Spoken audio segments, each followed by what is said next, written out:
জাতির ধাক্কায় কেউ কেউ এখন ভোটের পক্ষে কথা বলছে, জামায়াত আমির। বিদ্রোহীদের নিয়ে শেষ মুহূর্তে কি ভাবছে বিএনপি? মিডিয়ার প্রশংসা দেখে মনে হয় হাসিনার আমলে আছি হাসনাত। 12 ঘণ্টার মধ্যে নির্বাচনের ফল ঘোষণা না হলেই বুঝব অসৎ উদ্দেশ্য আছে। একটি দল প্রকাশ্যে হ্যার পক্ষে বললেও গোপনেনার প্রচার চালায় মামুনুল হক। জাতির চাপে পড়ে এখন কেউ কেউ গণভোটে হ্যাঁ ভোটের পক্ষে কথা বলতে শুরু করেছে বলে মন্তব্য করেছেন ডা. শফিকুর রহমান। শনিবার বিকেলে কেরানীগঞ্জের শাক্তা সরকারি উচ্চ বিদ্যালয় মাঠে আয়োজিত এক নির্বাচনী জনসভায় তিনি বলেন, জুলাই সংস্কার প্রস্তাব ও গণভোট নিয়ে শুরু থেকেই একটি মহল টালবাহানা করে আসছে। প্রথমে গণভোটের বিরোধিতা করা হলেও জনচাপের মুখে একই দিনে সংসদ নির্বাচন ও গণভোটে সম্মতি দেওয়া হয়। এখন আবার কেউ কেউ গণভোট মানে না বলেও বক্তব্য দিচ্ছে। তা শফিকুর রহমান বলেন, জনগণ যখন জবাব চাইছে তখন বাধ্য হয়েই তারা ভোটের কথা বলতে শুরু করেছে। তিনি অভিযোগ করেন, জুলাই শহীদদের অবমূল্যায়ন করা হয়েছে এবং যারা একসময় জুলাইকে স্বীকৃতি দিতে চায়নি তারাই এখন নিজেদের জুলাইয়ের মাস্টারমাইন্ড দাবি করছে। জুলাই চেতনার নামে চাঁদাবাজি, দুর্নীতি, জমি দখল মামলা, বাণিজ্য ও নিরীহ মানুষের ওপর নির্যাতন কখনোই গ্রহণযোগ্য নয় বলেও মন্তব্য করেন তিনি। তার ভাষায় এসব কর্মকাণ্ড জুলাইয়ের আদর্শ হতে পারে না। নির্বাচন প্রসঙ্গে জামায়াত আমির বলেন, অতীতের শাসনামলে গুমখুন ও ভয়ভীতির সংস্কৃতি দেশকে বিপর্যয়ের দিকে ঠেলে দিয়েছে। এখন সময় এসেছে জুলাই সনদ বাস্তবায়নের মাধ্যমে একটি নিরাপদ ও ন্যায়ভিত্তিক রাষ্ট্রব্যবস্থা গড়ে তোলার। তিনি দুর্নীতি, চাঁদাবাজি, সন্ত্রাস, পরিবারতন্ত্র ও ব্যাংক লুটের রাজনীতির বিরুদ্ধে জনগণকে লাল কার্ড দেখানোর আহ্বান জানান। ত্রয়োদশ জাতীয় সংসদ নির্বাচন সামনে রেখে স্বতন্ত্র প্রার্থী হিসেবে প্রতিদ্বন্দ্বিতা করা নেতাদের নির্বাচন থেকে সরে দাঁড়াতে রাজি করাতে পারেনি বাংলাদেশ জাতীয়তাবাদী দল বিএনপি। দলীয় সিদ্ধান্তের বাইরে গিয়ে প্রার্থী হওয়ায় অন্তত ৭২ জনকে বহিষ্কার করা হলেও তারা নির্বাচনী মাঠে সক্রিয় রয়েছেন। দলীয় সূত্রে জানা গেছে, এসব স্বতন্ত্র প্রার্থীর কারণে একাধিক আসনে বিএনপির মনোনীত প্রার্থীরা চ্যালেঞ্জের মুখে পড়েছেন। কোথাও কোথাও একই এলাকায় বিএনপির একাধিক নেতা স্বতন্ত্র প্রার্থী হিসেবে প্রতিদ্বন্দ্বিতা করছেন। এমনকি বিএনপি সমর্থিত ভিন্ন দলের প্রার্থীরাও এসব স্বতন্ত্র প্রার্থীর কারণে ক্ষতির আশঙ্কা করছেন বলে অভিযোগ উঠেছে। এছাড়া যারা মনোনয়ন পাননি কিন্তু দলীয় প্রার্থীর পক্ষেও সক্রিয় হননি, এমন নেতাদের নিয়েও উদ্বেগ রয়েছে। যদিও শেষ সময় কেন্দ্রীয় নেতৃত্বের হস্তক্ষেপে তাদের কেউ কেউ দলের প্রার্থীর পক্ষে মাঠে নামছেন। বিএনপির নির্বাচন প্রক্রিয়ার সঙ্গে যুক্ত কয়েকজন নেতা জানিয়েছেন, মনোনয়নপত্র প্রত্যাহারের সময়সীমা শেষ হওয়ার পর স্বতন্ত্র প্রার্থীদের নিষ্ক্রিয় করার চেষ্টা বন্ধ করে দেওয়া হয়। এ বিষয়ে বিএনপির নির্বাচন পরিচালনা কমিটির সদস্য ও সিনিয়র যুগ্ম মহাসচিব রুহুল কবির রিজভী বলেন, দলীয় সিদ্ধান্ত অমান্য করে যারা নির্বাচন করছেন তাদের বিরুদ্ধে সাংগঠনিক ব্যবস্থা নেওয়া হয়েছে। তার দাবি, এসব স্বতন্ত্র প্রার্থীর কারণে বিএনপির নির্বাচনী ফলাফলে বড় কোনো প্রভাব পড়বে না।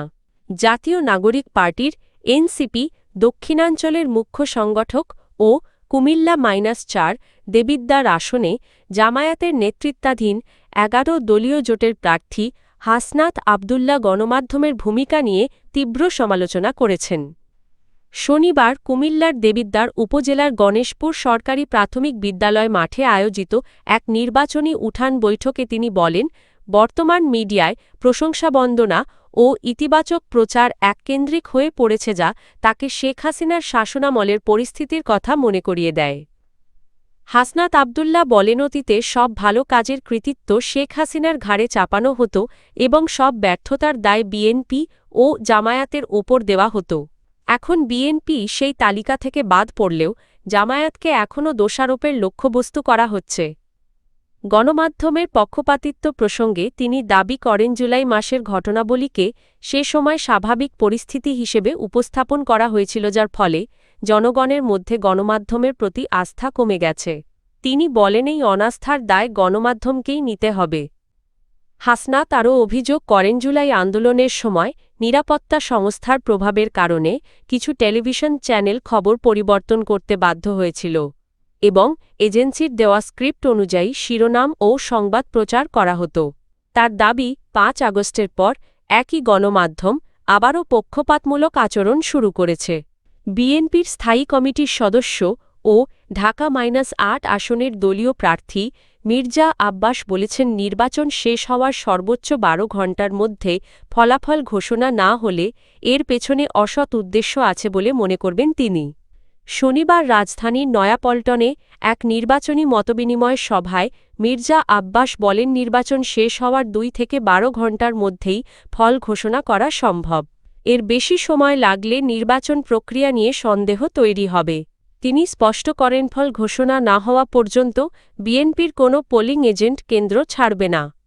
তিনি অভিযোগ করেন, বিএনপির বিরুদ্ধে এখনও ষড়যন্ত্র চলছে এবং বিশেষ করে ঢাকা-৮ আসনকে ঘিরে এমন পরিস্থিতি তৈরি করার চেষ্টা হচ্ছে যাতে সারা দেশের নির্বাচন ব্যাহত হয়।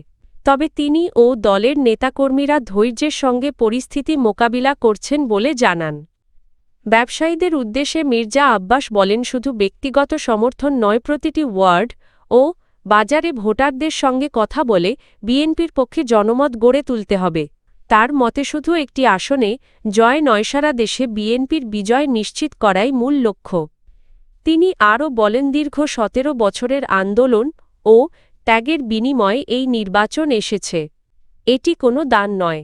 ভোটাধিকার প্রয়োগের মাধ্যমেই দেশকে সঠিক পথে নেওয়া সম্ভব। বাংলাদেশ খেলাফত মজলিসের আমির মামুনুল হক অভিযোগ করেছেন, একটি রাজনৈতিক দল প্রকাশ্যে গণভোটে হ্যাঁ ভোটের পক্ষে অবস্থান নিলেও গোপনে না ভোটের প্রচার চালাচ্ছে। শনিবার ৩০ জানুয়ারি কুমিল্লার ১৪ গ্রামে ১১ দলীয় নির্বাচনী ঐক্যের উদ্যোগে আয়োজিত এক সমাবেশে বিশেষ অতিথির বক্তব্যে তিনি এ মন্তব্য করেন। স্থানীয় এজে সরকারি পাইলট উচ্চ বিদ্যালয় মাঠে সমাবেশটি অনুষ্ঠিত হয়। মামুনুল হক বলেন, প্রকাশ্যে এক কথা আর গোপনে আর এক কথা বলা রাজনৈতিক প্রতারণার শামিল। তার ভাষায়, এমন দ্বিচারিতা দেশের মানুষ আর গ্রহণ করবে না। নারীদের প্রতি সহিংসতার অভিযোগ তুলে তিনি বলেন, একটি রাজনৈতিক দল পরাজয়ের আশঙ্কায় নারীদের লক্ষ্য করে ঘৃণ্য আচরণে জড়াচ্ছে। নারী সমাজের নিরাপত্তা নিয়ে উদ্বেগ প্রকাশ করে তিনি সতর্ক করেন, এ ধরনের ঘটনার পুনরাবৃত্তি হলে পরিস্থিতি আরও উত্তপ্ত হতে পারে। ভোটারদের উদ্দেশ্যে তিনি বলেন, ভোট দেওয়ার পাশাপাশি ভোটকেন্দ্র পাহারা দিতে হবে যাতে কোনো ধরনের অনিয়ম বা ভোট চুরি না ঘটে।